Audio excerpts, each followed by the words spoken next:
खून बहाया है। इस दिन के लिए कितने वीरों ने अपना खून बहाया है। जो मोठो देशवासियों, आज स्वतंत्र दिन आया है, आज स्वतंत्र दिन आहे। माननीय अध्यक्ष, गुरुजन वर्ग, माझे मित्र आणि मैत्रिणींनो, सर्वांना माझा नमस्कार। मी करंदे तुमच्या समोर 2 शब्द बोलणार आहे, ते तुम्ही शांत चित्ताने ऐकावे ही माझी नम्र विनंती। आज 15 ऑगस्ट आहे। आपल्या भारताचा स्वातंत्र्य दिन साजरा करण्यासाठी आपण येथे एकत्रित जमलेलो आहोत।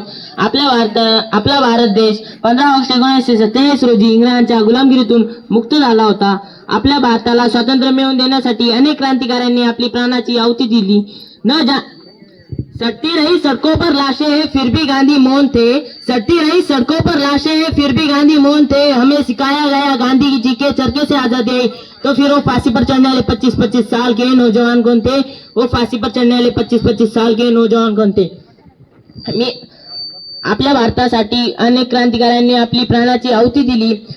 आपल्या भारताला स्वातंत्र्य मिळवून देणाऱ्या महान क्रांतिकारी भगतसिंग, राजगुरू, सुखदेव यांना 23 मार्च 1931 मध्ये लोहार जेल सेंटर मध्ये 7:33 फांसी देण्यात आली। न जाने कितने वीरों ने अपनी जान गंवाई थी, न जाने कितने वीरों ने अपनी जान गंवाई थी, तब जाकर मेरे भारत ने सही आजादी पाई थी, तब जाकर मेरे भारत ने सही आजादी पाई थी। मी या दिवशी जाता एवढंच सांगतो, भेदभाव से नाता तोड़ हम सब एक हो जाए, भेदभाव से नाता तोड़ हम सब एक हो जाए।